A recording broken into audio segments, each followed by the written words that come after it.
Alors, le mois dernier, on s'était intéressé avec Nicole Edelman aux controverses qui avaient intéressé la conception de l'hystérie avec Charcot, Bernheim, Janet et Freud. Et ce soir, nous allons envisager une autre controverse entre deux grands noms de la psychiatrie française de la seconde moitié du XXe siècle, Jacques Lacan et Henriet. Et c'est donc le docteur François Le Guil qui va être notre guide dans ce débat. Alors, Henriet et Jacques Lacan sont deux noms emblématiques et ils se sont rencontrés ici même à Sainte-Anne à la fin des années 20 en tant qu'internes, et puis ils n'ont cessé de dialoguer l'un et l'autre. Il y a vraiment eu entre eux une espèce d'amitié intellectuelle qui a fait qu'ils ont continué, malgré des positions très différentes, voire antagonistes, ils ont continué à échanger. Ce qui est assez notable dans notre champ, et ce qui a aussi participé à faire de la psychiatrie véritablement un lieu de joute intellectuelle. C'est le débat entre ces deux psychiatres qui ont beaucoup, l'un et l'autre, écrit. Henriet, c'est sûrement le plus mal connu aujourd'hui, en tout cas le plus oublié. Il est né en 1900, il est décédé en 1977, et il a joué pendant, surtout après la Seconde Guerre mondiale, un véritable rôle de pape de la psychiatrie, et parce qu'il a eu un certain nombre d'actions très importantes dans le champ de la psychiatrie.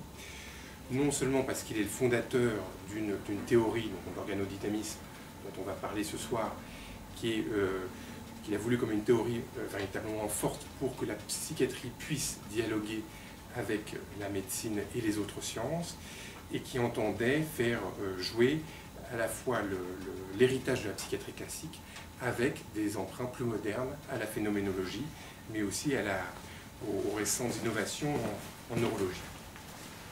Et puis ça a été un formidable acteur institutionnel qui a participé donc à organiser le champ des psychiatres en créant notamment le premier syndicat des psychiatres. Il a aussi participé à mondialiser la psychiatrie. Il a fait ici le premier congrès mondial de psychiatrie en 1950. Et puis il a eu beaucoup d'élèves, notamment en Amérique du Sud, au Japon. Et il a participé ici en France à la séparation de la neurologie et de la psychiatrie, à l'instigation du livre blanc, qui était un plaidoyer dans les années 67-69 pour essayer de modifier l'enseignement de la psychiatrie, de le rendre plus congruent avec la pratique. Et puis, il a eu un rôle éditorial aussi très important. C'est lui qui a dirigé la première encyclopédie médico-chirurgicale destinée à la psychiatrie. On peut encore relire les articles. Et puis, il a aussi été un grand enseignement, un enseignant hors université. Il donnait ici donc des enseignements du mercredi à Sainte-Anne. Il avait une présentation de malade. Et puis, il a repris après ses leçons cliniques dans des études au nombre de 3 qui ont été republiées récemment et qui sont des trésors au niveau de la sémiologie classique. Et puis, il a notamment dirigé cette revue qui s'appelle l'Évolution psychiatrique, dont Lacan aussi était membre du comité de rédaction. Il avait un rôle plus secondaire, revue dans laquelle il a cherché à faire dialoguer toutes les tendances de la psychiatrie, des plus organicistes justement, aux plus psychanalytiques, dans un but vraiment d'essayer de rassembler tout le monde et de faire un lieu où les débats soient possibles. Alors Lacan, lui, est pas de son? Vous n'entendez pas en ligne?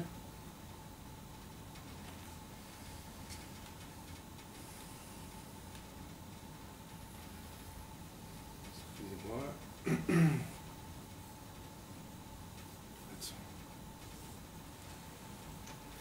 Si mon portable est haut-parleur, si c'est là, est-ce que quelqu'un... Ouais, portable, parce que moi j'arrive pas à me connecter à Team.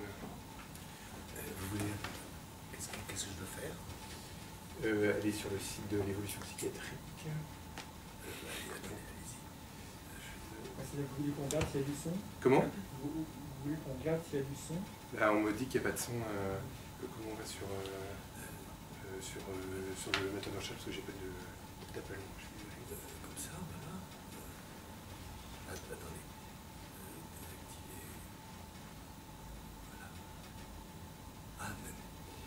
j'ai mis avion, pardon. Excusez-moi. Il faut que j'enlève avion. Mode avion, voilà. Voilà, ça y est, j'y suis. Là, vous faites le site. Merci.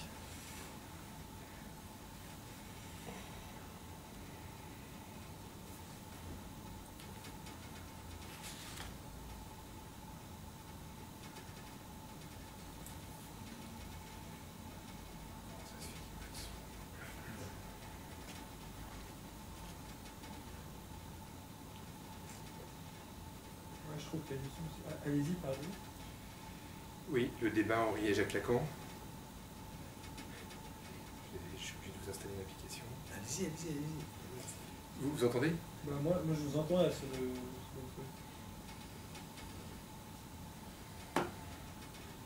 truc. Ça remarche. Bon, ça remarche. On va essayer de faire comme ça. Donc, oui, Jacques Lacan, donc brièvement né en 1901, donc un an après Henriet, meurt en 1980, et donc lui aussi psychiatre, formé donc aussi à Sainte-Anne, collègue d'Henriet, mais qui va se tourner rapidement vers la psychanalyse, à qui il va donner une ampleur indéniable, puisqu'il va relire l'œuvre freudienne avec la philosophie, la linguistique, la logique, le structuralisme, et qu'il va profondément modifier les enjeux de la psychanalyse, sa pratique, ses aspects institutionnels et épistémologiques. Et il va participer aussi à être un acteur de premier plan de la vie intellectuelle française et mondiale dans les années 60-70, avec toutes ces avancées qui vont se déployer dans ce séminaire qui avait lieu au départ pas très loin d'ici. Voilà. Alors, pour nous parler de ce débat, donc je suis très heureux d'accueillir donc le docteur François Le Guil, qui est psychiatre et psychanalyste, qui était donc psychiatre ici, vous m'avez dit d'abord interne, puis médecin adjoint pendant 5 ans. Vous avez eu la chance de côtoyer à la fois Henriet et Jacques Lacan. Vous m'avez dit que vous aviez eu la chance de dialoguer avec Henriet et de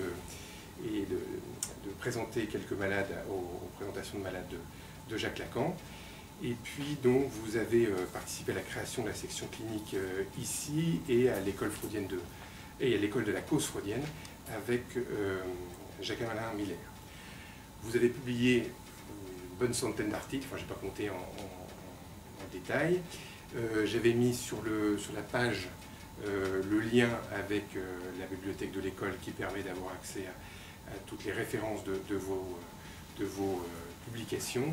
Et vous avez publié un certain nombre d'articles sur la psychose, sur les dialogues que Lacan a pu engager avec notamment Jaspers, par exemple, dans sa conception de la psychose. Je ne parle pas plus longtemps et je vous cède la parole.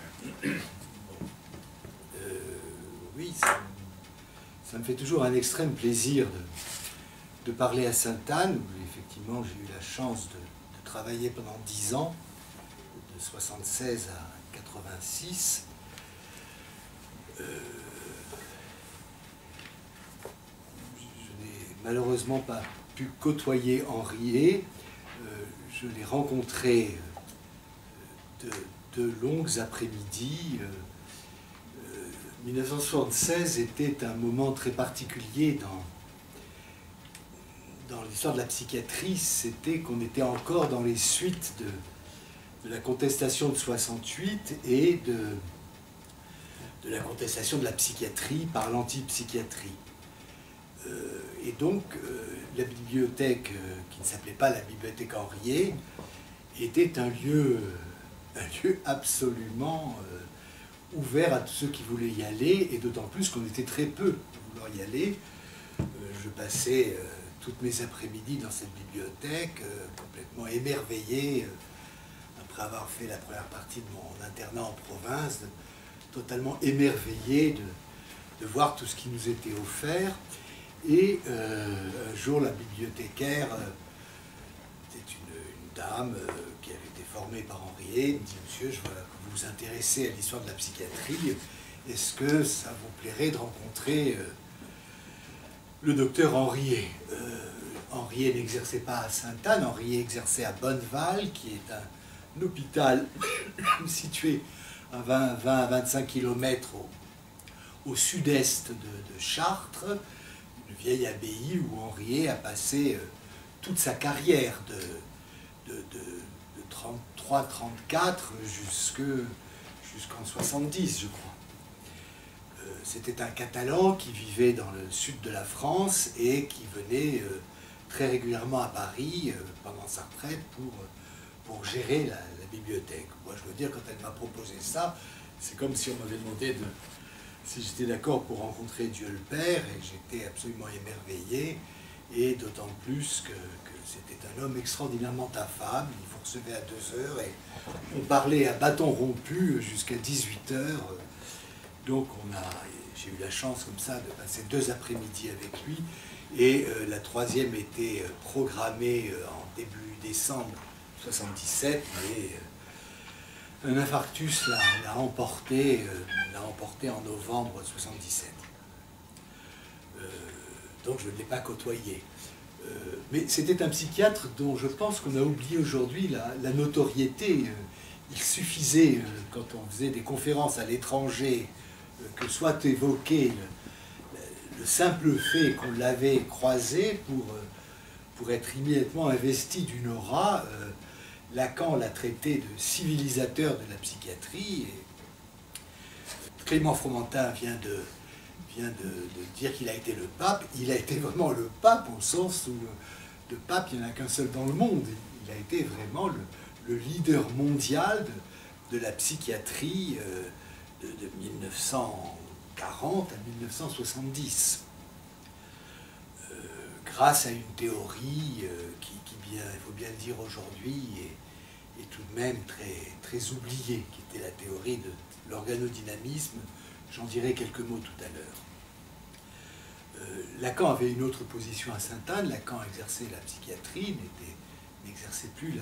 exerçait la psychanalyse, n'exerçait plus la psychiatrie, mais il venait tous les 15 jours, toute l'année, de début septembre à début juillet, il venait dans la salle qui était à côté, qui s'appelle le pavillon Magnan, et il venait rencontrer un patient, et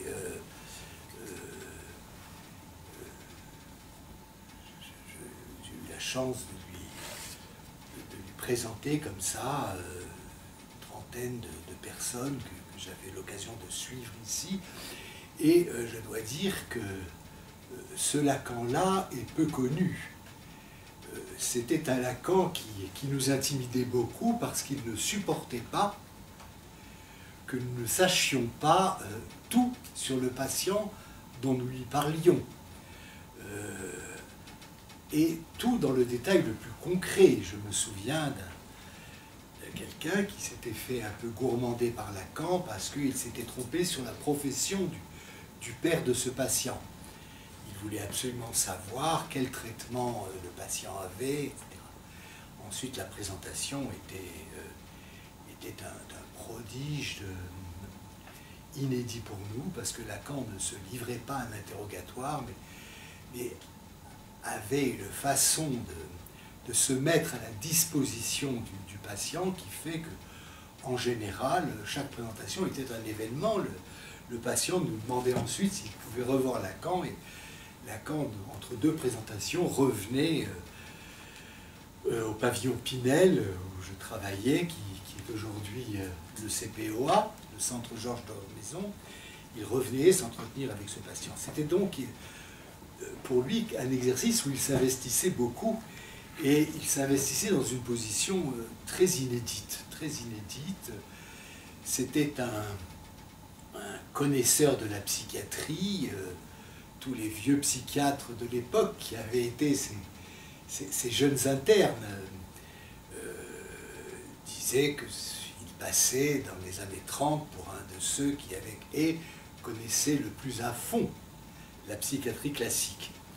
Et il avait une façon absolument admirable d'oublier cela, et on sentait absolument que c'était présent. Je me souviens un jour où je lui avais dit d'un patient qu'il avait un automatisme mental, et après l'avoir interrogé, Lacan me dit gentiment ce n'est pas un automatisme mental. Et je lui évoque à ce moment-là que l'état avait changé, que 3 jours avant, je serais incapable de vous dire aujourd'hui tous les signes qui permettaient de parler d'automatisme mental. Mais je lui ai expliqué que tout cela était, il m'a dit ah, effectivement, c'était bien un automatisme mental. Donc il était extrêmement exigeant et tout ça n'apparaissait pas dans l'entretien. L'entretien était entièrement consacré à la tentative de découvrir quelle était la position subjective qui pouvait rendre compte de la manière dont s'étaient déclenchés les troubles qui avaient provoqué l'hospitalisation. Donc s'il y a vraiment quelque chose que Lacan n'était pas, c'est un antipsychiatre. Il disait même que la psychanalyse, ça servait très souvent aux psychiatres à oublier de faire leur métier.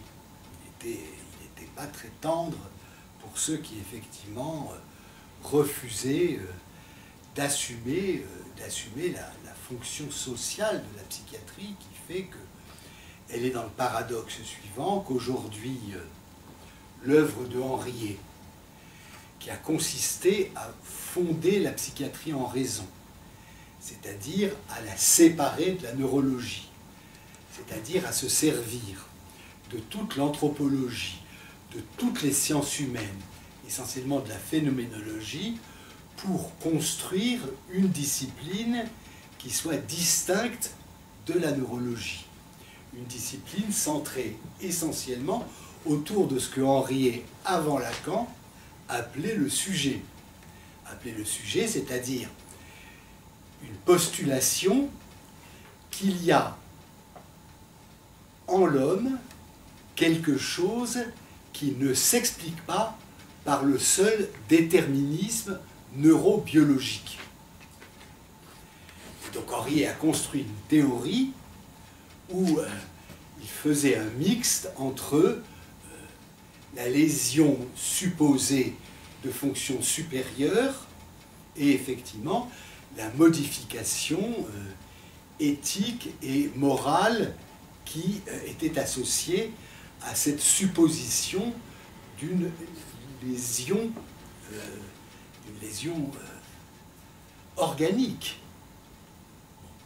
Il semble que ça ait disparu. Je suis entré tout à l'heure par la porte qui n'existait pas à l'époque, centre psychiatrique et des neurosciences. Je veux dire que la position d'Henriet aujourd'hui a été effacée. A été effacée. Pourquoi?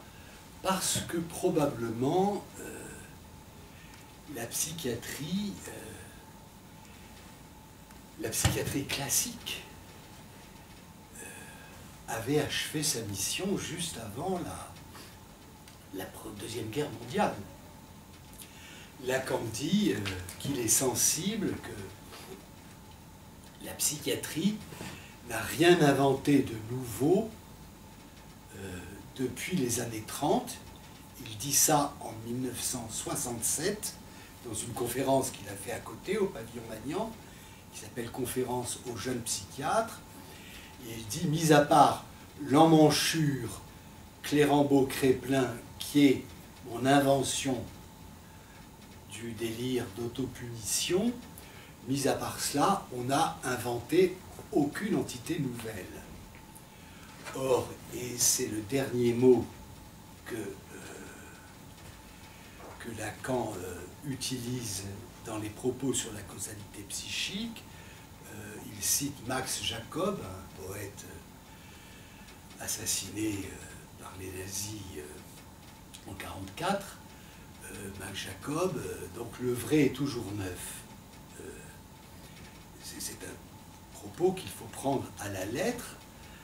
À partir du moment où on n'invente plus quelque chose dans une théorie, elle est tout à fait soupçonnable de manquer à son devoir de vérité. D'où le prestige incroyable aujourd'hui de la science qui invente chaque jour ce qu'elle découvre. Le tout est de savoir si ça a quelque chose à voir avec l'objet dont elle devrait s'occuper. Ce n'est pas un propos polémique. J'étais dans une autre réunion samedi dernier, où nous examinions le rapport de l'Académie de médecine. L'Académie de médecine, vous savez, est une académie qui ne fait pas partie de l'Institut, elle ne fait pas partie des 5 autres académies parce qu'elle a été créée après. Enfin, c'est une institution tout à fait considérable, où Pinel, Esquirol, Pasteur, Charcot, plus récemment Jean Dossé, Jacques Ruffier, Jean Bernard, enfin les plus grands médecins y siègent, et donc c'est quelque chose, cette académie de médecine dont on est tout à fait tenté de la considérer avec respect, ce qui est mon cas. Et ils viennent de publier un rapport, Psychothérapie, une nécessaire organisation de l'offre. Vous le trouvez sur Internet, à la date de la séance du 18 janvier 2022 de l'Académie, et c'est, il faut bien le dire, absolument consternant. C'est absolument consternant de voir cette assemblée où il y a les plus grands médecins, au fond, poser que la psychothérapie est un lot assez hétéroclite de méthodes qui à peu près se valent toutes et qui, mon Dieu,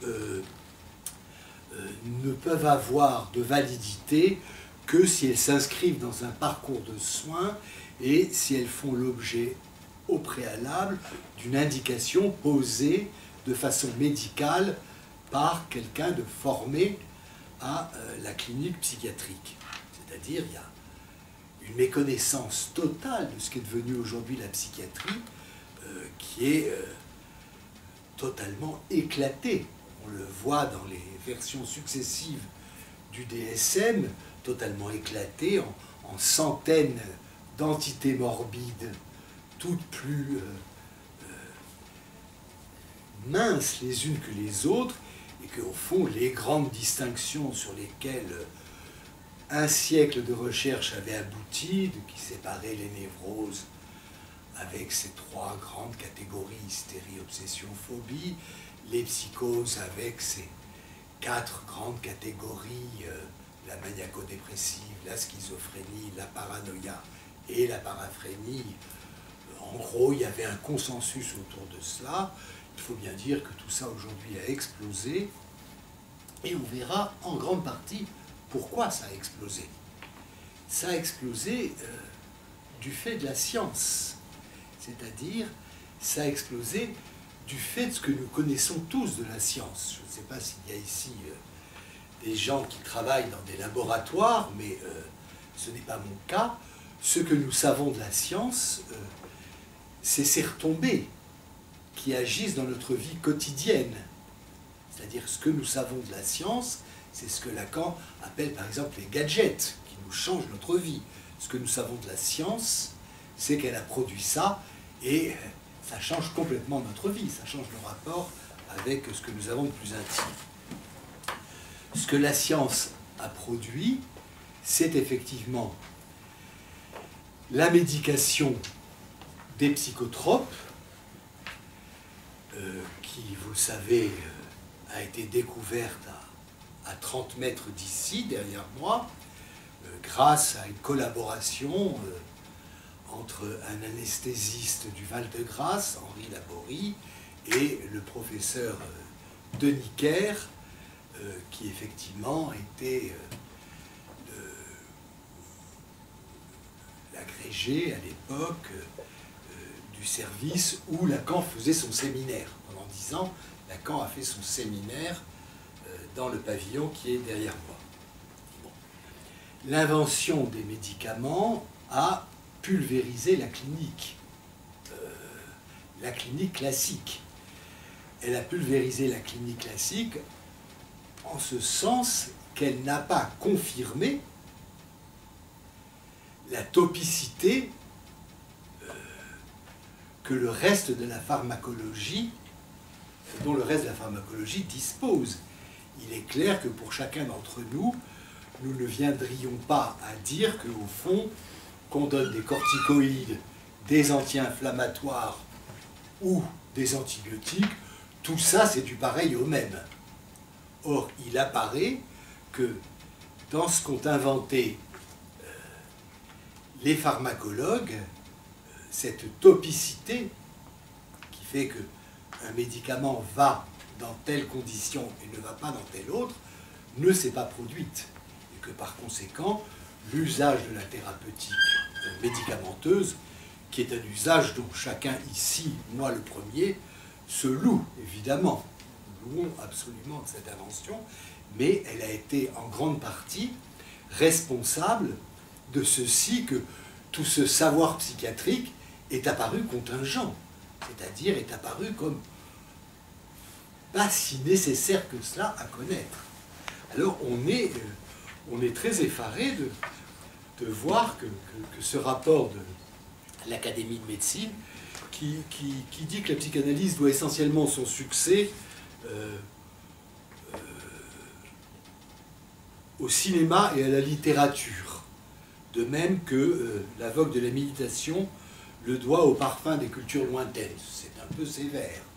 C'est un peu sévère pour la psychanalyse dont, au fond, tous les intellectuels, les millions d'intellectuels dans le monde montrent qu'elle a quand même parcouru le XXe siècle et qu'elle est même aujourd'hui, si on voulait la réduire à une psychothérapie, elle est la plus vieille. Alors, c'est ici qu'a eu lieu la rencontre entre Henriet et Jacques Lacan. Henriet qui va s'orienter vers la psychiatrie et Lacan qui va s'orienter dès 1934-1935 vers la psychanalyse. Ce débat, le débat entre Henriet et Lacan, est un débat très singulier. Clément tout à l'heure l'a rappelé, il est très singulier que tant Henriet que Lacan n'ont absolument jamais cédé sur la nécessité d'échanger et de se parler. J'y vois deux raisons. La première, c'est ce que dit Henriet dans un livre, dans un traité qu'il consacre aux hallucinations. Henriet dit que c'est la rencontre avec l'œuvre de Freud qui a orienté sa carrière et qui l'a décidé à s'engager dans la psychiatrie. Donc, Henriet a toujours conservé envers la psychanalyse le souvenir de ses premières amours. Quant à Lacan, j'y vois une raison de fond. Lacan considérait que la fonction du psychiatre, aujourd'hui on dit les soignants, on dit le personnel de santé, pourquoi pas? Je dis psychiatre au sens où Freud parle des médecins, c'est-à-dire tous ceux qui ont une fonction de soins directs, que la fonction du psychiatre est une fonction sociale éminente, et Lacan dit parce que le psychiatre sait ce que c'est que l'angoisse du fou. Il appelle l'angoisse du fou non pas un génitif subjectif. Lacan ne parle pas de l'angoisse qu'éprouve le fou. Il parle de l'angoisse que provoque le fou. Et il dit que le psychiatre a cette fonction de représenter dans la société celui qui sait ce que c'est. Il lui arrive même de dire de façon tout à fait singulière, il dit dans, j'espère que je vais le retrouver, c'est ma spécialité, pas retrouver, c'est cela. Je me donne un instant.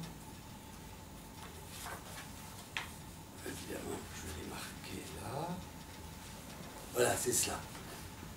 Il fait une conférence dans les années 60 et il dit quelqu'un de bien intentionné voulait que je vous parle de M. de Clérambault, mais je ne vous en parlerai pas, parce que vraiment ça ne va pas. Clérambault était un psychiatre qui dirigeait l'infirmerie du dépôt spéciale, l'infirmerie de la préfecture de police, qui aujourd'hui, je ne sais pas si elle est toujours rue Cabanis, c'était un service qui était... c'est là où étaient internés, c'est là où étaient conduits les patients qui avaient été saisis sur la voie publique et qui apparaissaient beaucoup trop dangereux pour être amenés au CPOA d'Henri Roussel. Clérambault m'a apporté des choses. Lacan donc a été son élève, c'était un psychiatre extraordinairement classique. Il m'a appris simplement à voir ce que j'avais devant moi, un fou. Lacan, il n'y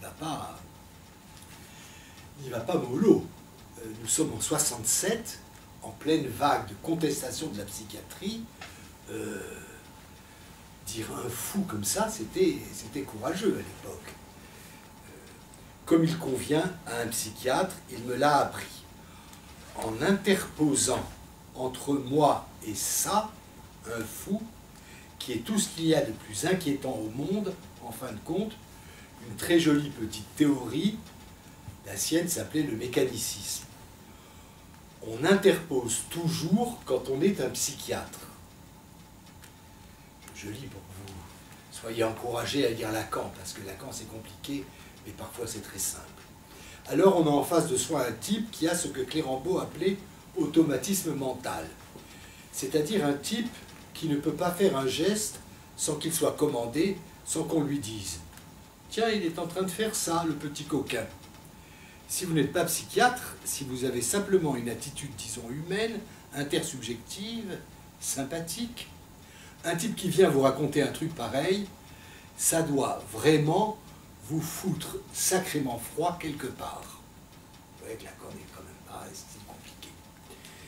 Un type qui vit comme ça, qui ne peut pas faire un geste sans qu'on dise « Tiens, il tend le bras, ce con », c'est tout de même une chose fabuleuse. Mais si vous avez décrété que c'est par l'effet d'une espèce d'effet mécanique, quelque part d'une chose qui vous chatouille la circonvolution, et que d'ailleurs personne n'a jamais vu, vous voyez comme vous redevenez tranquille. Clérambault m'a beaucoup instruit sur ce qu'il en est du statut du psychiatre. Je vous assure qu'en lisant ce rapport, c'est exactement cela. La neurologie aujourd'hui, la neuropsychiatrie, sert à interposer entre le fou et l'angoisse qu'il provoque, effectivement, quelque chose qui nous fait nous tenir tranquilles. Je voudrais simplement vous citer à un moment donné quelque chose. Donc il parle de la neuroimagerie, il constate qu'au fond, les patients sous psychothérapie témoignent de modifications dans la neuroimagerie cérébrale. Ça m'épate toujours qu'on puisse s'émerveiller que quelque chose qui se passe dans notre vie va être examiné aujourd'hui avec ces appareils fabuleux qui produisent cette neuroimagerie. Enfin, où voudrait-on que ça se manifeste? Quand vous notez dans un examen qui a un signe de Babinski, vous n'allez pas faire une radio de la cheville. Donc on sait très bien que si quelque chose doit se manifester dans la neuroimagerie, c'est bien dans le cerveau. Mais alors, il faut que je retrouve ça, parce que c'est absolument... je ne le retrouverai pas, mais il parle à un moment donné de quelque chose qui est tout à fait... Voilà, comme je voulais être très méchant, le bon Dieu m'a puni et il a bien fait. Je demande un instant.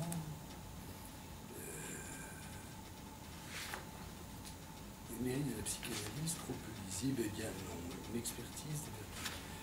Voilà, il parle de quelque chose. Ces approches font appel.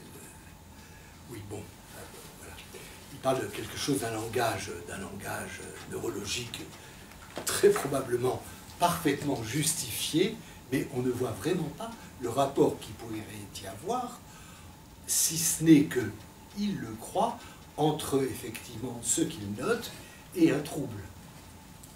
Alors, est-ce qu'on pourrait faire juste marcher le micro parce que le son est assez mauvais là sur Je dois faire quelque chose. Oui, mais non, c'est pas orange.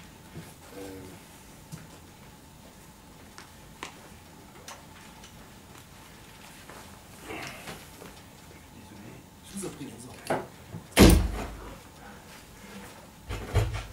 Ça a marché. Faites un essai. Oui, ça marche là. Je suis très vexé parce que c'est tellement caricatural. Oui, c'est cela. Par ailleurs, une approche thérapeutique par le neurofeedback, couplant électroencéphalogramme quantifié et IRM-F, procure des données en temps réel sur la concordance de l'amélioration clinique avec les modifications électrophysiologiques et la neuroimagerie. Alors, par exemple, à propos de la phobie des araignées, la technique de provocation image aversive induit une augmentation de l'activité du cortex préfrontal dorsolatéral droit et du gyrus para-hippocampique. En quoi ça vous explique que c'est des souris dont vous avez peur? Alors que vous allez quand même pouvoir, effectivement, en rendre compte si vous écoutez suffisamment longtemps le sujet. Au fond, on peut tout de même, ce n'est pas du tout une critique des neurosciences à laquelle je me livre, j'espère bien que vous l'avez compris, c'est le fossé que franchissent ceux qui se servent des découvertes de la neurophysiologie, découvertes ô combien exaltantes, et une phénoménalité clinique dont rien ne nous dit que ceci est lié à cela. C'est-à-dire quoi? C'est-à-dire que rien ne nous dit non plus que ça n'est pas lié. C'est-à-dire que ceux qui pensent que c'est par la neurophysiologie que l'on va expliquer les troubles mentaux et qu'on va les soigner, nous n'avons aucune raison de les mettre en situation inférieure à la nôtre. Simplement, c'est une affaire de croyance. C'est une affaire de croyance tant que l'on n'aura pas prouvé exactement que telle modification infime correspond à tel élément de la clinique. Au fond, la science qui a remplacé dans l'organisation sociale aujourd'hui la religion, c'est-à-dire la science qui depuis le XVIIIe siècle, depuis peut-être même le XVIIe, progressivement prend la place de la religion. Je ne parle pas dans les pratiques quotidiennes des gens, mais dans la capacité d'expliquer à ceux qui les recherchent les mystères du monde. Au fond, c'est sur la science que nous comptons depuis le premier tiers du XVIIe siècle, qui correspond aussi à la naissance de l'athéisme. C'est sur la science que désormais nous comptons pour nous expliquer les mystères du monde. Donc là, ceci n'a rien à voir avec les pratiques religieuses de tel ou tel. Bon. La science a donc pris la place qu'avait autrefois la théologie la plus savante, la théologie médiévale, comme effectivement rendant compte, dans un savoir ordonné, du pourquoi de l'existence des choses et de la vie en général. Vous voyez comment opère la science. Je vais prendre l'exemple le plus trivial, celui des recherches en double aveugle, que je vais caricaturer. Si vous voulez aujourd'hui tester un produit, d'abord vous devez prendre un grand nombre de sujets d'examen. Donc déjà, il vous faut noyer les particularités individuelles dans des lots, on appelle pas ça des lots, on appelle ça des Échantillons. pas échantillons pour les personnes, Des cohortes. des cohortes. Des cohortes. Des cohortes suffisamment nombreuses. Et la pratique du double aveugle consiste à quoi? Consiste que une partie de ces sujets d'examen aura le médicament actif et l'autre ne l'aura pas. Mais aucune des parties ne le saura. Donc, vous éliminez déjà toute particularité subjective au niveau des patients. Mais pour être sûr qu'il n'y aura pas une interaction avec le médecin, on se débrouille pour que le médecin aussi ne sache pas le lot de sa cohorte qui va avoir le produit actif et celui qui ne l'aura pas.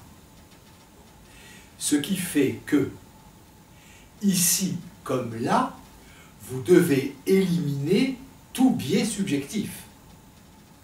Je veux dire que lorsque Lacan dit que la science forclôt la notion de sujet, c'est cela ce qu'il veut dire.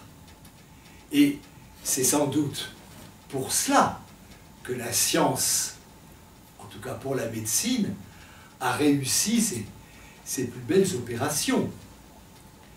Il m'est arrivé enfant de voir dans un lieu très éloigné de la France, où la médecine ne pouvait pas intervenir, de voir un petit camarade mourir de la typhoïde. Aujourd'hui, que vous soyez blanc, noir, jaune ou rouge, que vous soyez petit ou misérable, le chloramphénicol, vous aurez guéri votre enfant. Je veux dire que le chloramphénicol n'avait absolument aucune considération du sujet. Donc la science a pu progresser sans, très précisément, tenir compte du sujet, et je dirais même que c'est parce qu'elle forclôt le sujet, c'est-à-dire que c'est parce qu'elle le met à l'extérieur de ses considérations, qu'elle opère. Alors c'est un petit problème. C'est un petit problème si les maladies psychiatriques sont des maladies du sujet. Et déjà, vous voyez apparaître une des raisons de la non-topicité des médicaments. La non-topicité des médicaments, à savoir qu'en gros, les neuroleptiques, les antidépresseurs et les anxiolytiques, effectivement, on peut en gros les distinguer, mais à l'intérieur de cela, il faut bien dire que c'est l'affaire de chacun. Et que ce qui opère surtout, c'est la façon dont pratique tel ou tel, et la façon dont, dans la relation avec le patient, il va pouvoir donner et faire vivre sa prescription. Bon. Parce que, effectivement, c'est quand même le grand problème de la psychiatrie, qui fait qu'à partir du moment où la science est intervenue sous la forme de l'invention des psychotropes, de voir que les catégories extraordinairement savantes qu'elle avait construites, qui étaient sujets à discussion. La clinique allemande n'était pas la clinique française, n'était pas la clinique anglaise, mais ça débattait. Au fond, tout ceci est devenu un peu contingent. C'est devenu un peu contingent, mais ce qui est la situation nouvelle, celle que je n'ai pas connue à Sainte-Anne et que probablement vous connaissez, c'est qu'aujourd'hui, semble-t-il, c'est devenu exclusif. À savoir qu'on a le sentiment aujourd'hui que les tenants de l'organicisme ne supportent plus le voisinage des théories de la causalité psychique. Cette antipathie entre la psychiatrie médicale et la psychanalyse, si elle existait de toujours, elle autorisait tout de même un voisinage constant. J'ai un souvenir, je peux l'évoquer, j'étais sur les marches de Magnan et nous attendions le docteur Lacan qui arrivait toujours par le nord, il n'y avait pas l'entrée actuelle, il arrivait par là, et donc je l'attendais, et puis il était en retard, ce qui n'était jamais son cas. Et d'un seul coup, je me tourne et je le vois arriver de chez du pavillon qui s'appelle, je crois aujourd'hui, Pierre Aulagnier, qui s'appelait à l'époque Benjamin Ball, enfin je ne sais plus. Et là, quand on monte les escaliers, c'était un vieux monsieur. Il nous dit, je vous demande pardon, c'était un homme extrêmement courtois. Je suis en retard. Je viens de chez Denis Kerr. Denis Kerr était le patron, qui est supposé être, qui est le premier praticien qui a expérimenté les neuroleptiques en 1954, je crois. Et là, quand dit avec un sourire tout à fait heureux, oui, Denis Kerr m'a fait venir, il voulait mon conseil pour un diagnostic. Je veux dire, c'est une scène aujourd'hui, cette scène, je la date de 79. C'est une scène aujourd'hui que, quand on lit ce rapport de l'Académie de médecine, on n'imagine pas trop bien. Alors, au fond, pourquoi Lacan a toujours discuté avec Henriet? Parce que Henriet n'a jamais cédé sur le fait que les souffrances psychiques étaient un fait de croyance. Ça veut dire que les souffrances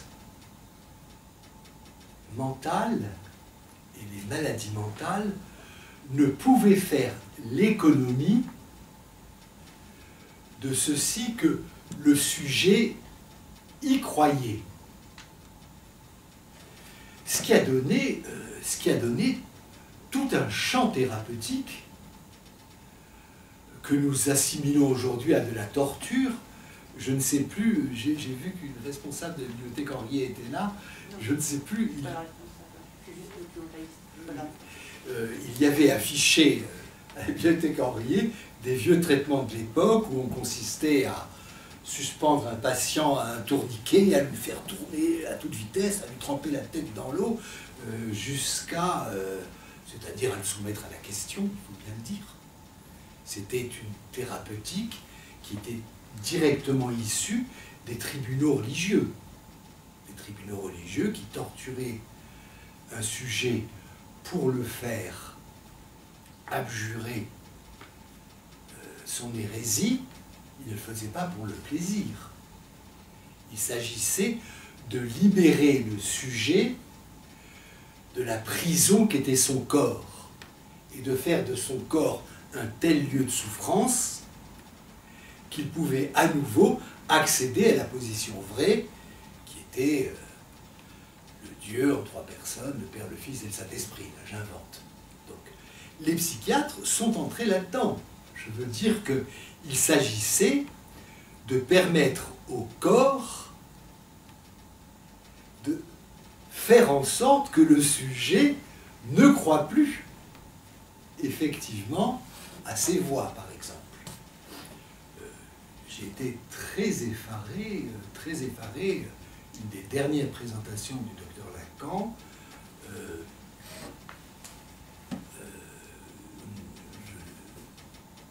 C'était une de mes patientes, c'était une des femmes les plus hallucinées que j'ai jamais rencontrées. Et Lacan parle avec elle pendant 2 heures, avec un tact délicieux, et lui dit, et à la fin, elle lui dit au revoir, et se tourne vers moi et dit sévèrement, pourquoi vous m'avez dit qu'elle avait des voix? Moi, je veux dire que je suis tombé de l'armoire. Mais monsieur, parce qu'elle est hallucinée. Ah, et comment vous savez qu'elle est hallucinée? Je commençais à être de plus en plus gêné, en public. Il y avait des gens qui venaient de Suisse. Petit interne, vous imaginez. Je dis, monsieur, mais parce que... Mais enfin bref, il pose comme ça toute une série de questions. Et il dit, mais... au fond, elle a des voix parce qu'elle y croit. Je lui dis, oui, monsieur. Mais vous, si vous dites qu'elle a des voix, c'est parce que vous y croyez aussi. Silence, je ne sais pas quoi répondre. Il me dit, vous savez, si vous y croyez, ça ne va pas l'aider à ne plus y croire.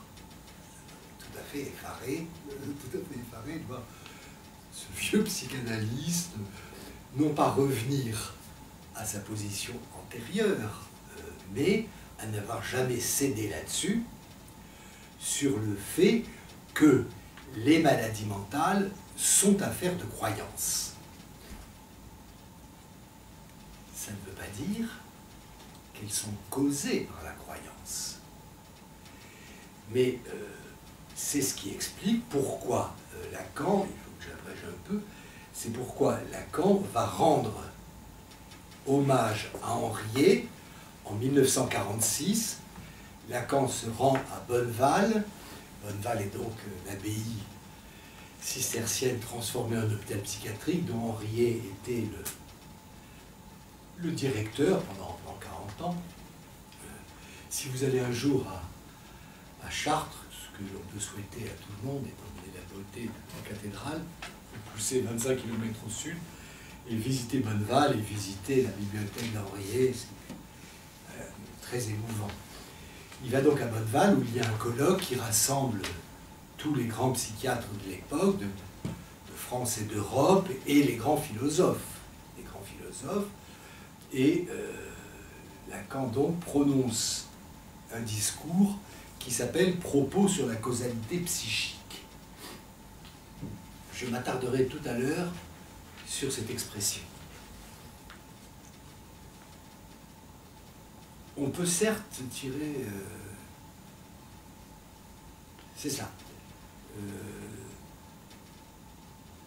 Et non pas à la façon du maître vénéré qui ne coupait pas seulement les effusions explicatives de ses élèves, lui pour qui celle des hallucinés était un tel scandale qu'il les interrompait ainsi. « Qu'est-ce que vous me racontez là, mon ami? Ce n'est pas vrai, tout ça, voyons. » On peut tirer de cette sorte d'intervention une étincelle de sens. Donc Lacan se moque d'un de ses maîtres qui engueule un patient, parce que le patient lui dit qu'il entend une voix, et il lui dit « Écoutez, qu'est-ce que vous me racontez? Ce n'est pas vrai. » Évidemment, il ne s'agit pas du tout de faire ça. Lacan dit « On peut tirer de cette sorte d'intervention une étincelle de sens, le vrai est dans le coup. » Mais en quel point? Assurément, pour l'usage du mot, on ne peut ici se fier plus à l'esprit du médecin qu'à celui du malade.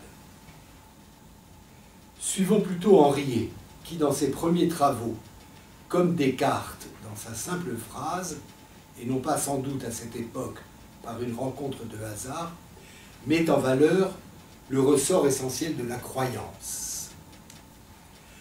Henriet donc avait publié un livre sur les hallucinations, et c'est lui, on croit que c'est une invention des années 70, c'est lui qui dans ce livre dit que les hallucinations sont le fait de la personne, qu'elles ne peuvent pas s'expliquer uniquement par un mécanisme cérébral, et je cite Henriet, non je ne le cite pas parce que je ne suis pas heureux aujourd'hui dans mes citations, mais en tout cas elle existe, on ne devrait jamais dire, c'est Henriet qui parle dans ce livre, en 1932 il dit ça, on ne devrait jamais dire d'un patient, on ne devrait jamais faire dire à un patient « je suis halluciné » parce qu'il n'est pas halluciné, il hallucine. Et on dit, et le patient ne devrait pas dire « j'ai des hallucinations, mais j'hallucine ». On croit que cette expression vient des années 70, j'hallucine, non, c'est dans Henriet en 1932. C'est-à-dire que Lacan explique ce que c'est que la croyance. Ce phénomène, le phénomène de la croyance. Vous avez des milliers de pages de la philosophie sur ce que c'est que la croyance. Là, on voit la force de la position clinique qui n'a pas besoin de ça.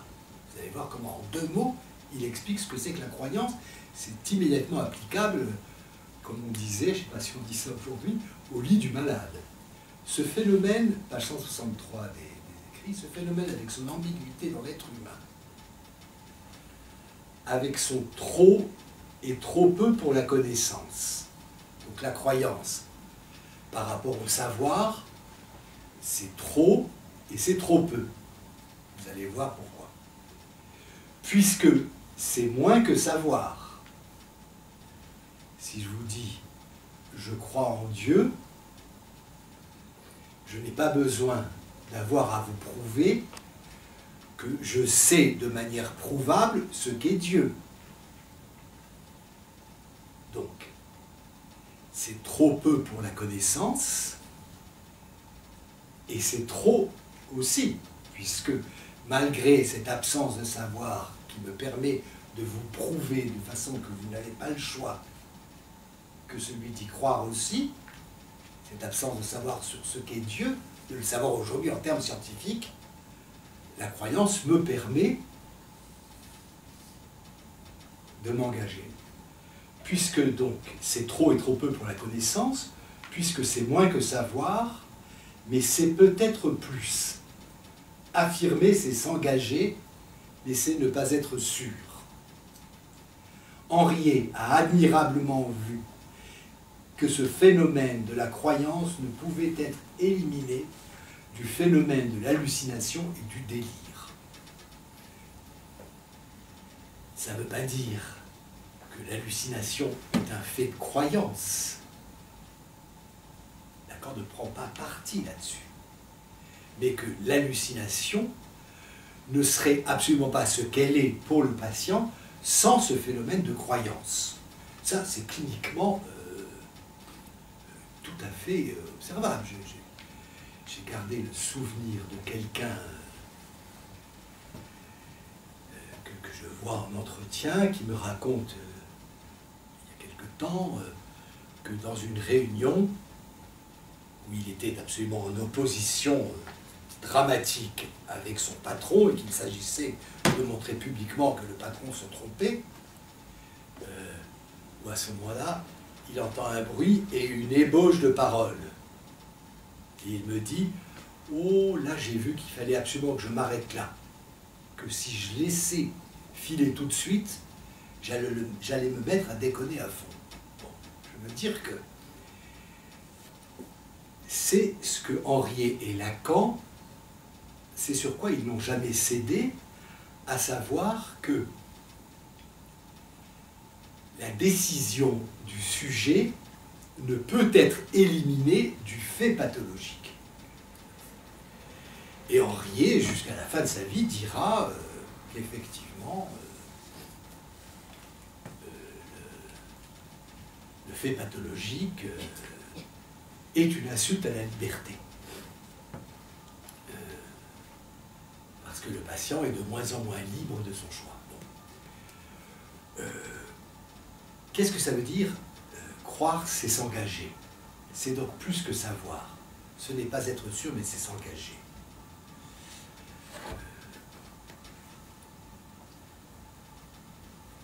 Croire, ça s'appelle comment dans la science ? On oublie que Claude Bernard disait qu'un savant, c'est quelqu'un qui doute de tout et qui a une foi robuste. Foi robuste, c'est dans Claude Bernard. Avoir la foi, croire en la science, c'est être capable de formuler des hypothèses. Et c'est pour ça que Lacan a continué à parler avec Henriet. L'inconscient, pour nous, c'est une hypothèse. Et c'est d'ailleurs comme ça que Freud finira sa vie, en disant qu'est-ce que c'est qu'un psychanalyste formé par une cure psychanalytique? C'est quelqu'un qui est capable de formuler des hypothèses. Donc, c'est fabriquer des hypothèses et les mettre à l'épreuve. Et la psychanalyse, c'est ça.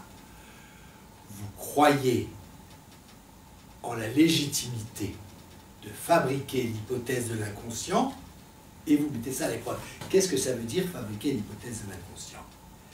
Ça veut dire que le déterminisme causal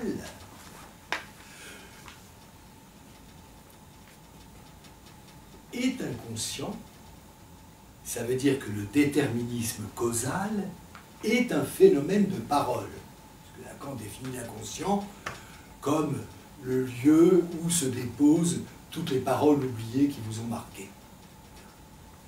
Ça veut dire qu'au fond, faire l'hypothèse de l'inconscient, c'est faire que l'hypothèse que la causalité est psychique.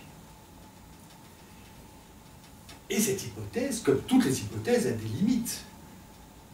Dans la théorie de Lacan, la limite s'appelle la structure. C'est-à-dire que vous faites l'hypothèse de l'inconscient, mais vous avez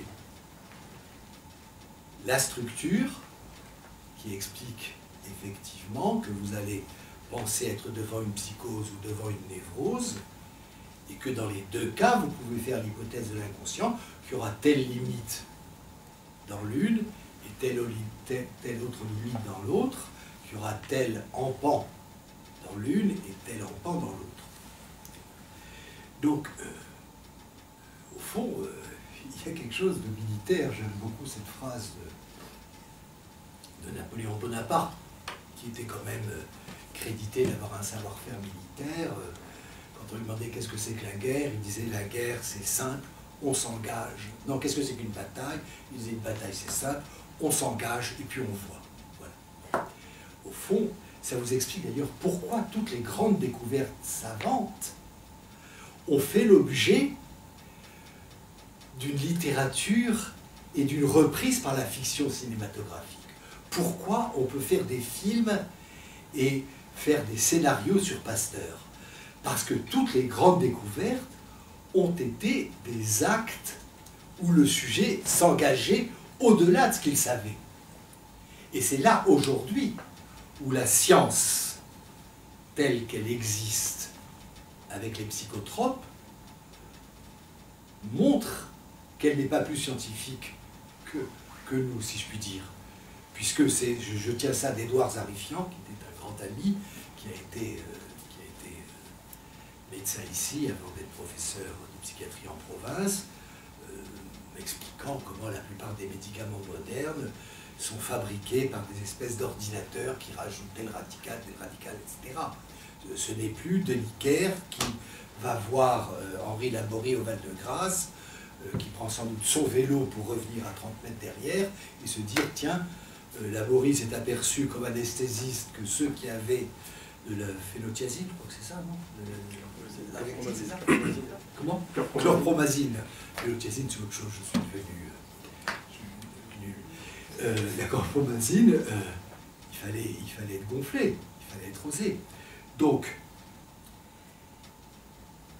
le drame aujourd'hui, me semble-t-il, de la neuropsychiatrie, c'est qu'on n'a pas du tout le sentiment qu'elle est un fait de croyance. Elle est un fait de croyance dans les théories qui la soutiennent, mais elle n'est pas un fait de croyance dans les vérités nouvelles qu'elle va produire. Je veux dire que nous n'avons, c'était en tout cas ce que disent les gens comme François Gonon, comme Édouard Zarifian le disait, qu'au fond, malgré toutes ces hypothèses sur la neuroimagerie, grâce à la neuroimagerie, au fond, on est incapable d'expliquer pourquoi encore nous distinguons une psychose dissociative d'une paranoïa, pourquoi encore nous distinguons une psychose mélancolique d'une dépression névrotique grave, etc. etc.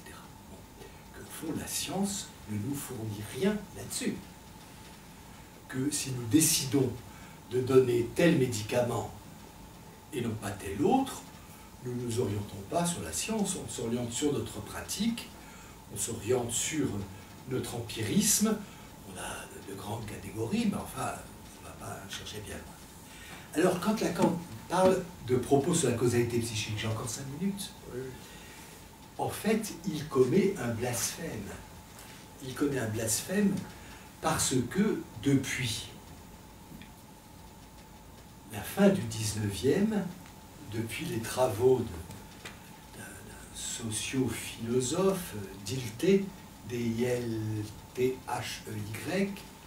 et surtout de Weber, grand sociologue et philosophe allemand du début du siècle, on est amené à distinguer deux sortes de façons d'aborder le réel. En allemand, ce qui peut faire l'objet d'une explication, erklären, Erklärung, et ce qui peut faire l'objet d'une compréhension. Et donc, on a proposé de scinder les sciences en sciences de l'Erklären, sciences de l'explication, et les sciences de la compréhension, qu'on a appelées les sciences humaines. C'est-à-dire qu'on est amené à distinguer, au fond, ce qui s'explique et ce qui se comprend. C'est-à-dire d'un côté ce qu'on appelle aujourd'hui l'herméneutique et de l'autre la science des causes.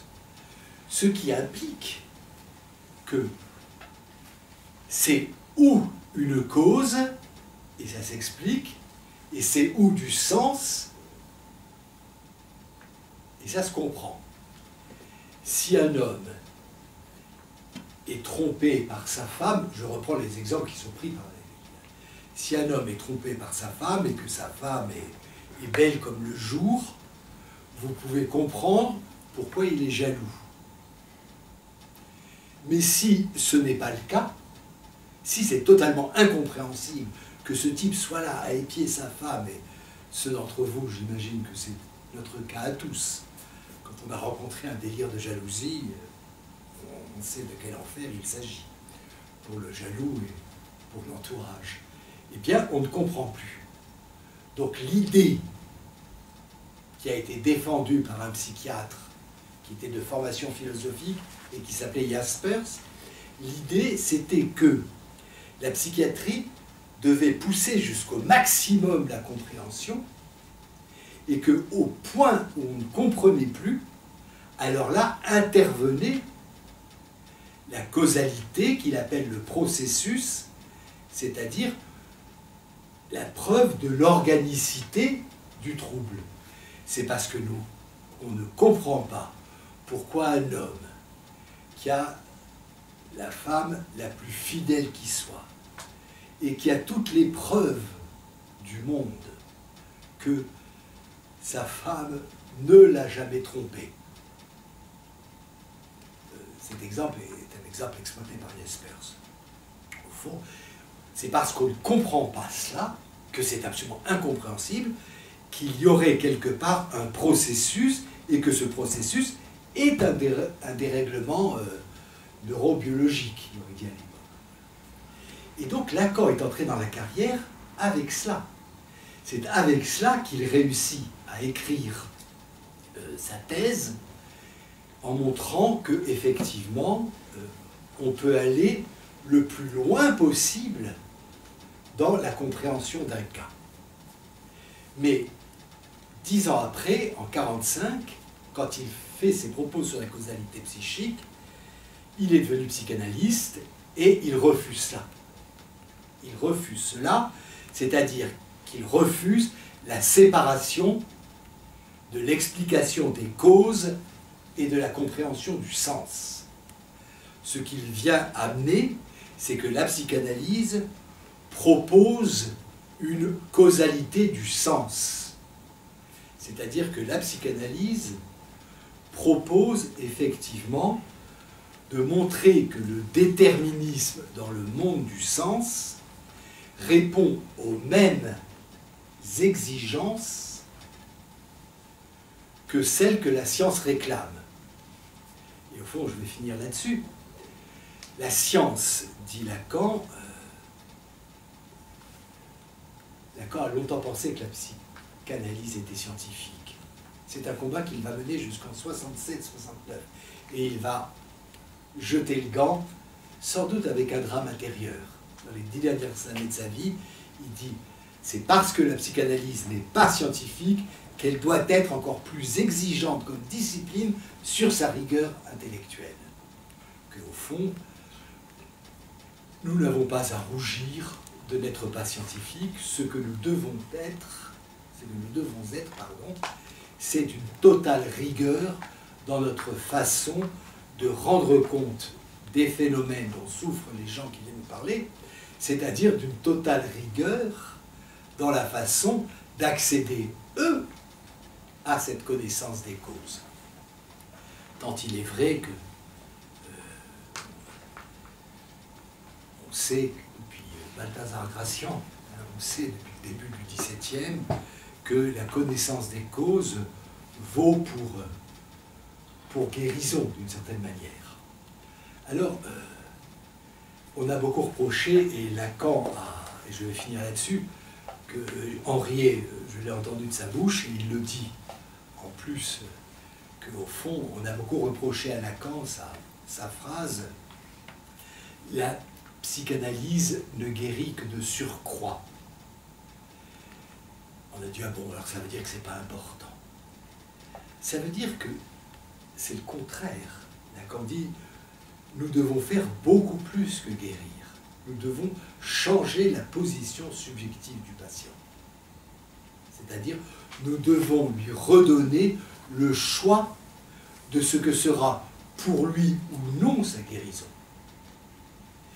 C'est au fond, il peut dire, au fond,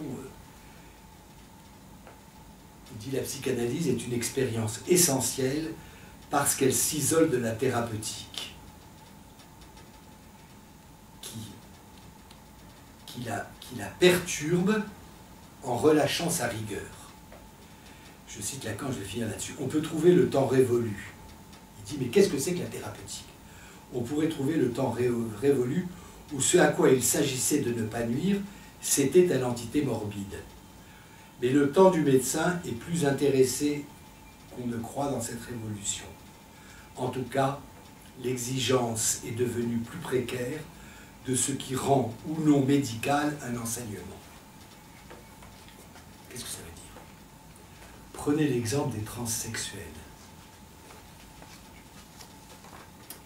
Si vous décidez que c'est une anomalie punissable juridiquement, vous avez tout à fait une conduite appropriée. Si vous décidez que ce n'est pas le cas, qu'au fond, le transsexuel est un homme ou une femme à la naissance qui, par un déterminisme qui lui échappe, vit dans la certitude que son sexe est le sexe opposé à celui de son anatomie.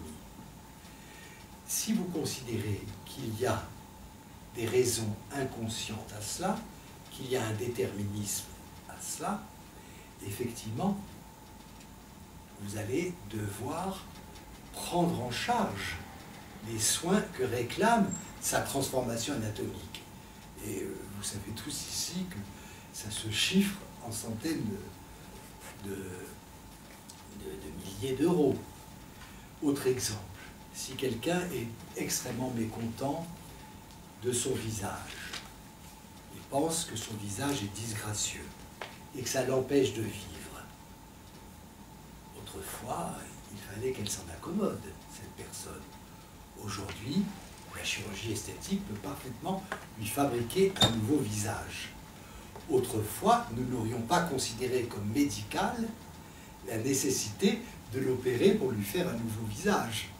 Aujourd'hui, nous considérons comme médical, puisque ça va être pris en charge, la relation que le sujet a à son visage. Donc vous voyez que la clinique est de plus en plus floue et que la thérapeutique, au fond, bouleverse complètement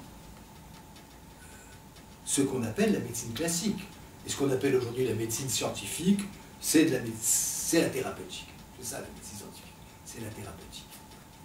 Bon, eh bien, la psychiatrie, dit Lacan, est incapable et n'atteindra jamais ce niveau où, effectivement, on pourra étendre le champ à l'ensemble de la phénoménalité.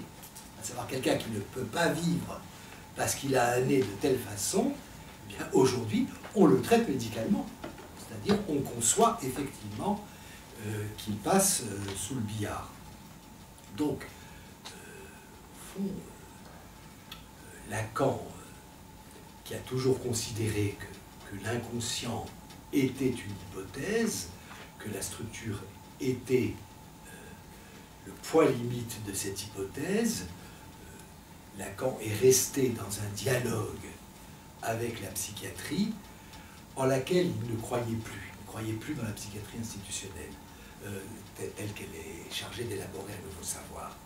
Et c'est ce qui explique pourquoi, jusqu'à la fin de sa vie, il va venir à l'hôpital jusqu'à vraiment ses dernières forces, qu'il a fallu que son entourage l'encourage à ne plus s'imposer ce qui était pour lui devenu une fatigue douloureuse, mais que jusqu'au bout, il est venu à l'hôpital pour interroger les sujets, pour revenir les voir et pour interroger les patients, parce que il considérait que la science dans laquelle il ne croyait plus beaucoup, je veux dire, il ne croyait plus beaucoup que la science allait régler vraiment les problèmes du sujet.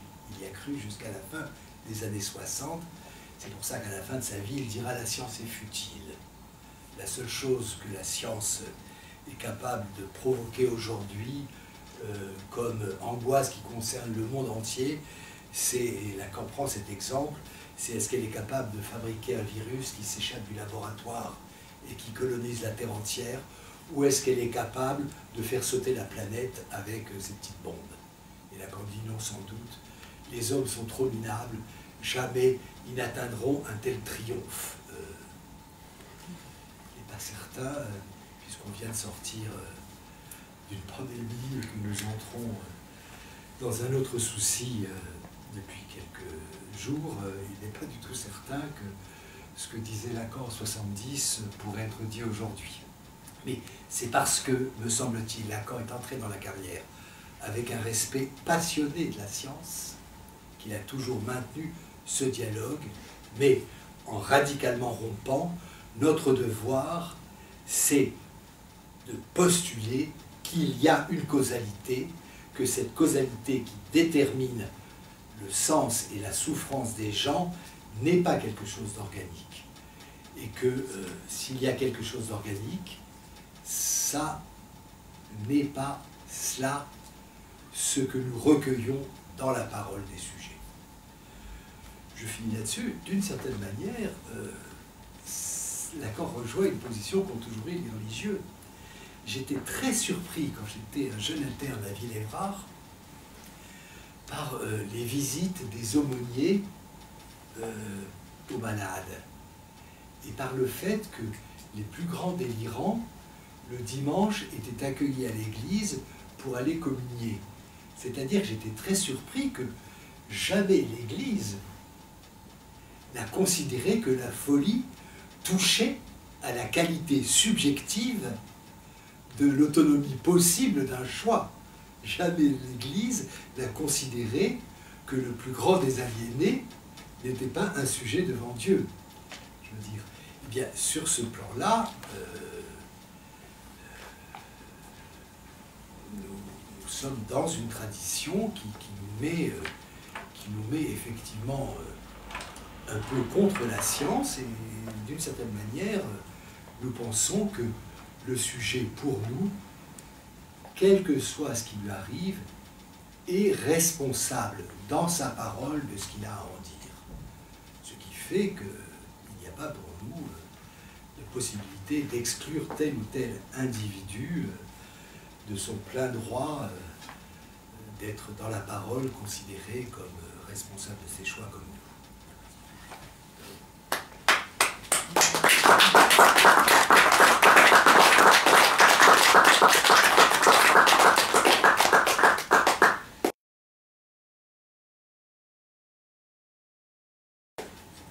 Merci beaucoup François Le Guil pour ce discours, cet exposé engagé, malgré ces interventions de problèmes techniques.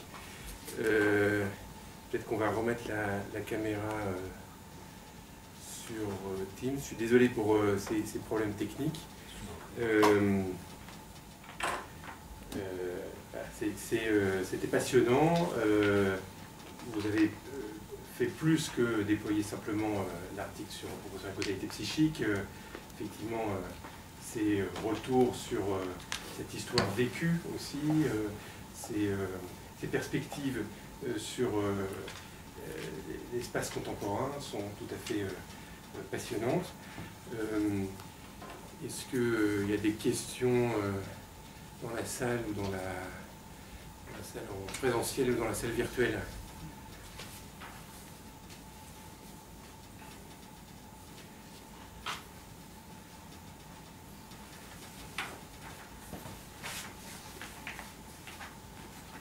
Oui. Oui. Ouais, j'aurais voulu savoir sur, vous avez parlé de la croyance du sujet. On peut parler peut-être bien fort pour le... voilà. Vous avez parlé de la croyance du malade dans son délire, dans son hallucination. Quel rapport on peut faire avec l'incertitude? Comment ça s'articule? Grande question. Alors là, vraiment, et d'une utilité quotidienne dans l'entretien que nous pouvons avoir avec les patients. Moi, je vivais ça pour ces égards au CPOA, c'est-à-dire que on doit viser,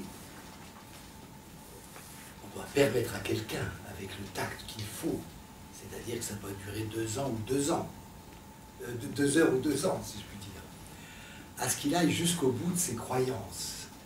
Parce que, et Lacan a une très très belle phrase, il dit, au fond, qu'importe, il dit ça, je crois, au début du chapitre 5 de son séminaire sur les psychoses, qu'importe si le sujet y croit ou pas à ses voix, il est tout à fait prêt à reconnaître avec vous que, après tout, c'était des voix, après tout, ça n'a peut-être pas existé, après tout, si ça vous fait plaisir, je veux bien cesser d'y croire, d'accord, à un ton comme ça un peu guiré, mais il dit, mais il y a une seule chose dont le sujet est certain, c'est que ça s'adressait à lui. Alors, on a l'impression que c'est une plaisanterie. Qu'est-ce que ça veut dire? Que quelqu'un vous dit, d'accord, je n'ai pas de voix, mais par contre, ça s'adressait à moi. Lacan dit la même chose de l'angoisse. Il dit que l'angoisse est un affect du sujet. Ça veut dire que ce n'est pas un affect du moi. Le moi, c'est tel que je me vois dans la glace, tel que je me vois quand je suis en face de vous, en vous voyant vous et en nous différenciant. Le sujet,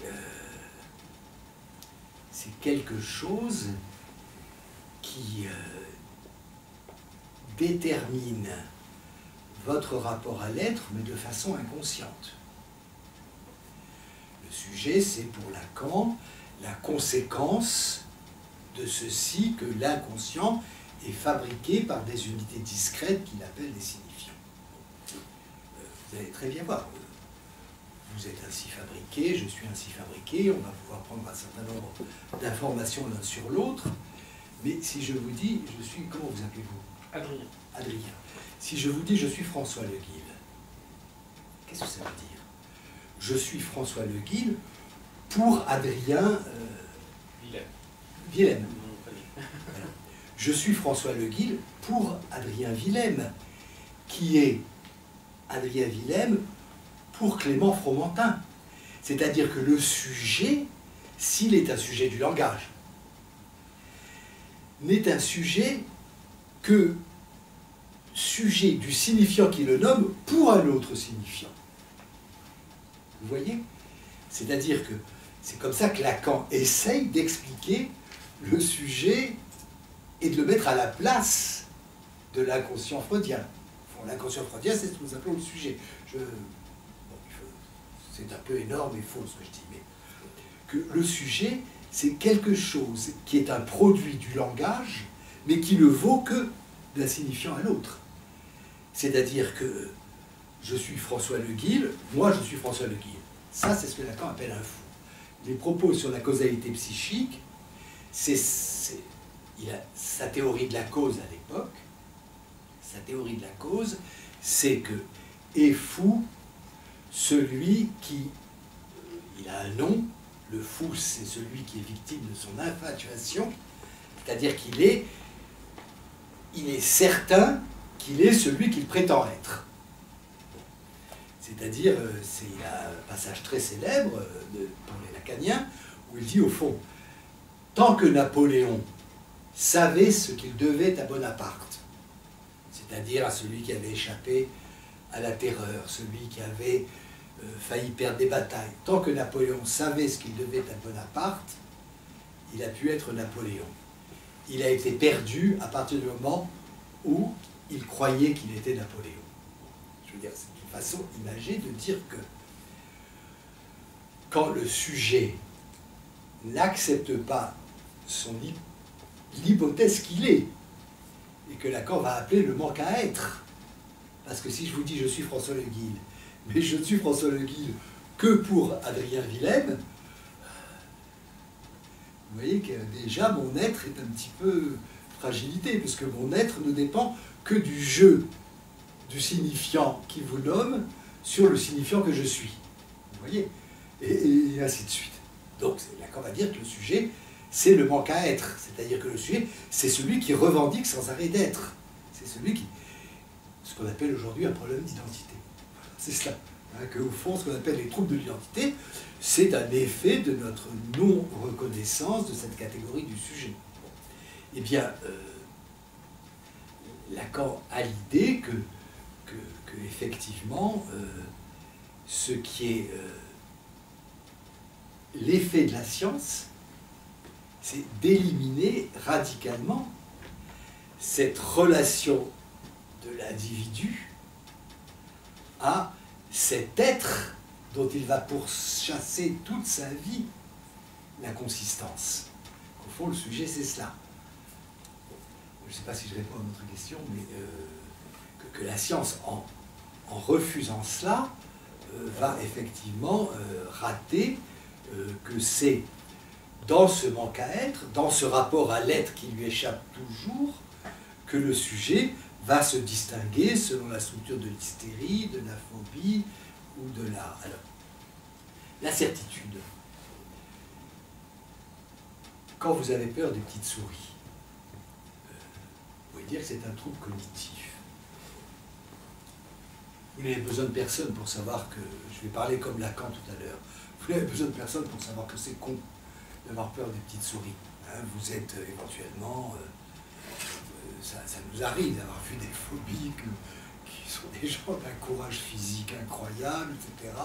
Et il y a une petite araignée quelque part. Moi, j'ai comme ça un jour rencontré un soldat qui avait je sais combien de guerres. Il suffisait de lui approcher une pêche et de le faire courir le risque de toucher la peau de pêche.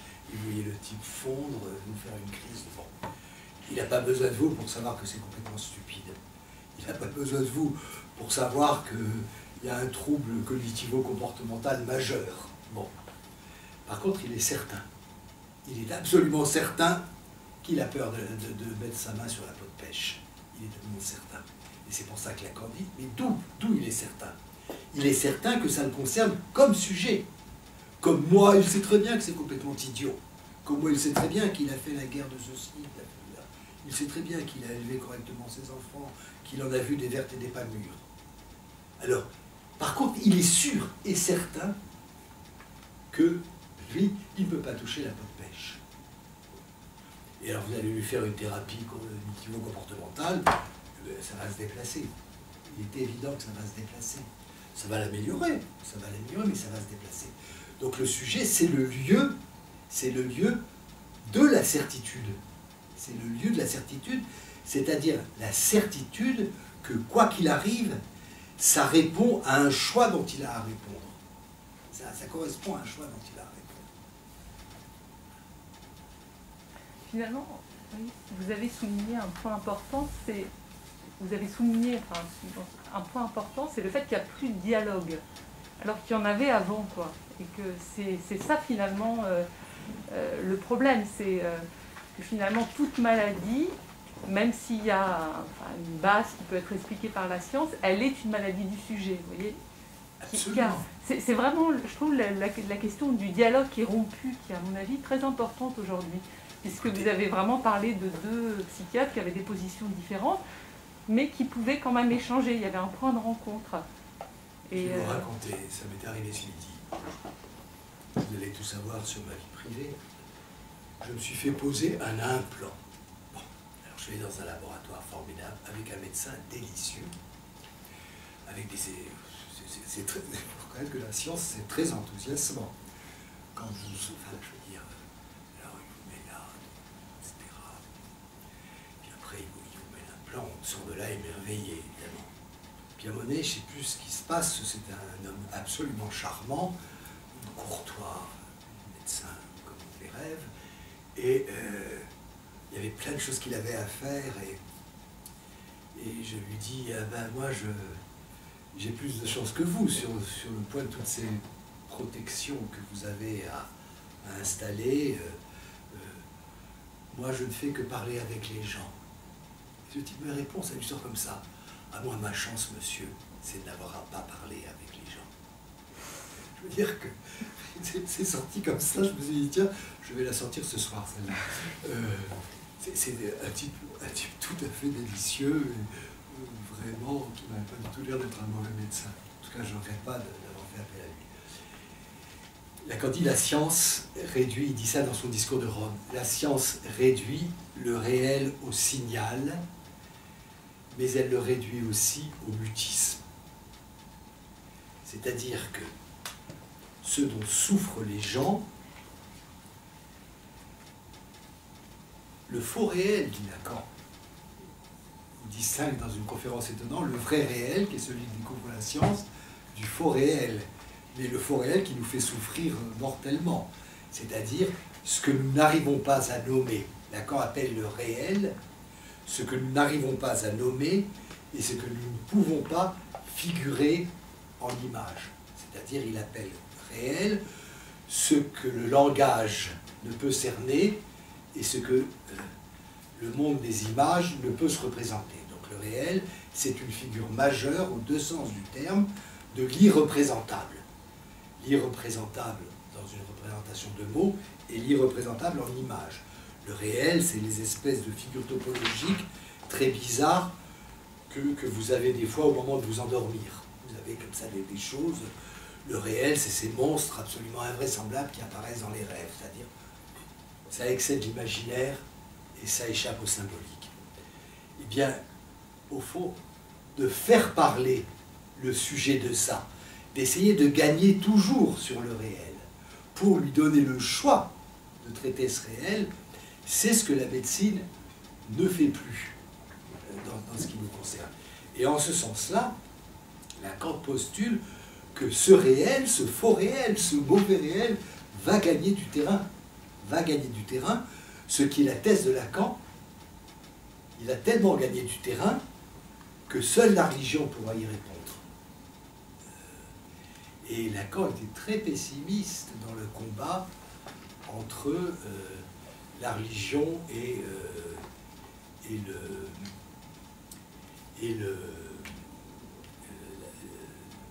la science, enfin entre la religion et la psychanalyse, comme essayant de s'élever au niveau moral et intellectuel des exigences de la science. Lacan était très pessimiste parce qu'il avait l'idée que pour soigner ce réel, la religion avait un atout extraordinaire qui était le sens, et qu'elle pouvait donner du sens à tout, y compris quand vous êtes paralytique. Je veux dire, il y a quelque chose de fabuleux dans la religion. Quand vous êtes paralytique, eh bien c'est une épreuve que Dieu vous envoie éventuellement pour sauver tel et tel aspect du monde. Enfin, je veux dire, c'est quand même une opération mentale costaud. Et on va mettre du sens. C'est-à-dire, quoi qu'il vous arrive, alors les religieux n'osent plus dire quand même c'est la volonté de Dieu. Bon. Mais quoi qu'il vous arrive, la volonté de pouvoir vous tourner vers une instance qui va lui donner du sens, et c'est ce qu'il appelle la religion. Il appelle la religion tout dispositif institutionnel, philosophique, moral, mental, capable de donner du sens face au réel qui n'en a pas.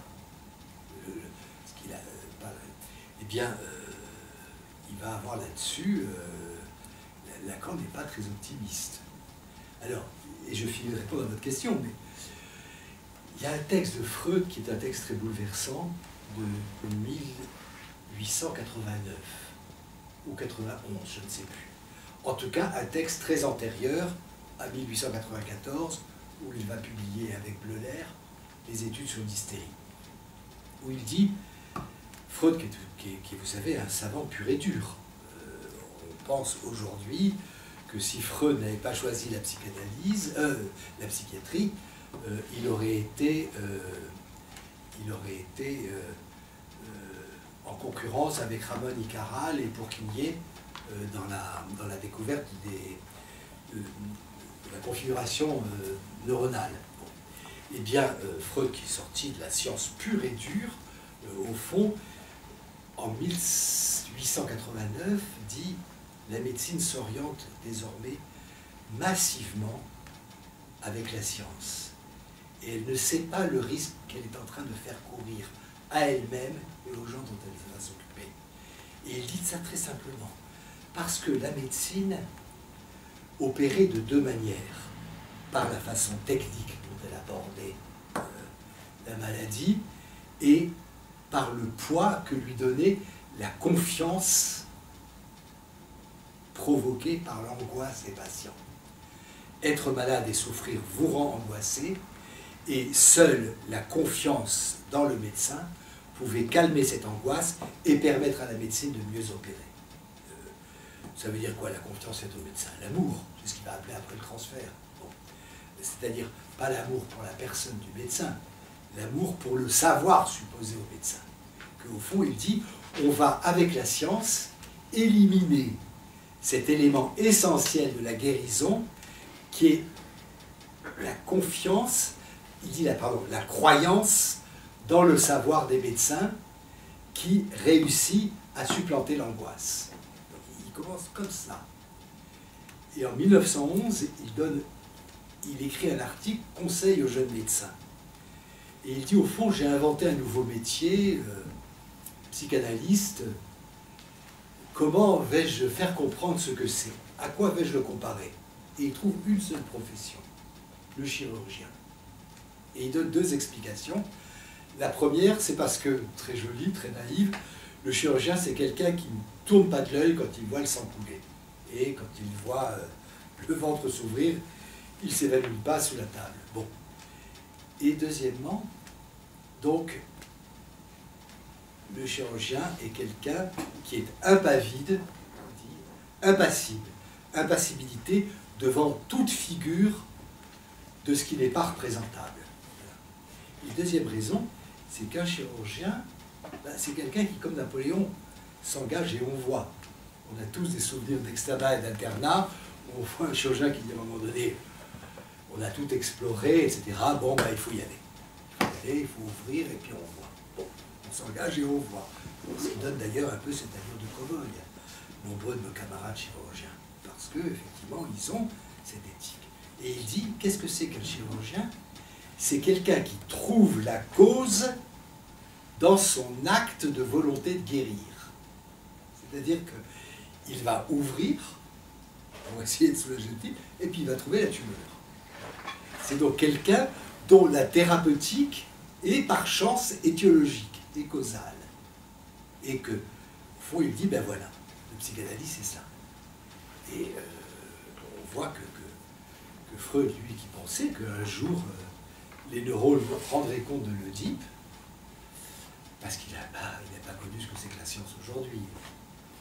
Il n'avait pas connu la biologie moléculaire. Effectivement, Lacan, à partir des années 60, n'avait plus les moyens de penser que la psychanalyse était scientifique. Il le croyait avant parce qu'il avait l'idée que la science, c'était une position morale, c'est-à-dire une position de rigueur intellectuelle.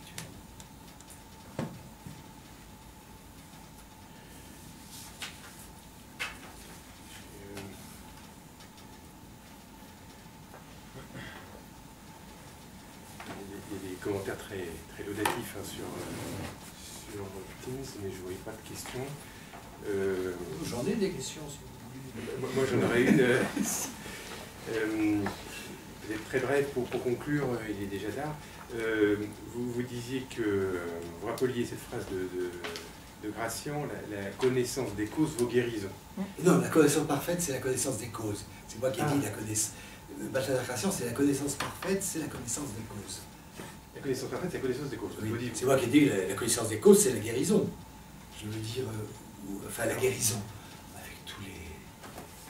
Allez-y, allez-y. Non, justement, au sens où je vous ai entendu dire aussi une fois que finalement, quand on remonte à la cause des causes, on arrive au Big Bang. Oui. Il peut y avoir aussi une fuite du sens dans la recherche des causes. Et est-ce que justement, il n'y a pas un deuxième temps qui viendrait à considérer les choses différemment du côté de cette recherche des causes, notamment dans l'enseignement de Lacan et dans ce que vous disiez dans son abord peut-être du réel. Complètement. C'est tout à fait l'enjeu. C'est tout à fait l'enjeu de l'exemple que j'ai pris de Freud et du chirurgien qui ouvre le ventre et qui trouve la tumeur. Et Lacan, il va aller plus loin. Lacan dit la seule façon de traiter quelque chose, c'est de se faire la cause du trouble. C'est ce qu'on appelle le transfert. C'est ce qu'on appelle le transfert. Lacan dira, il dit en 65, c'est un truc incroyable. On dit que la psychiatrie va mal parce qu'elle a raté le message sexuel de la psychanalyse. Tout ça, c'est des conneries. Si, on a vu qu'il parlait des mots comme ça. Il dit, c'est pas du tout ça. La psychiatrie va mal parce qu'elle a raté le seul message que la psychanalyse pouvait lui communiquer, c'est qu'un symptôme est toujours un symptôme à deux personnes. Un symptôme est toujours constitué de celui qui en souffre et de celui ou de celle à qui il s'adresse. Parce que c'est quand même un mystère. Nous sommes ici au pavillon Morel. Alors Morel, il parlait avec ses patients. Morel, il avait un patient qui était un grand mélancolique. Il voulait savoir comment la mélancolie s'était foutue, s'était fabriquée. Le type était riche. Il a pris son mélancolique dans une diligence. Et pendant 3 mois, Morel a fait le tour de l'Europe.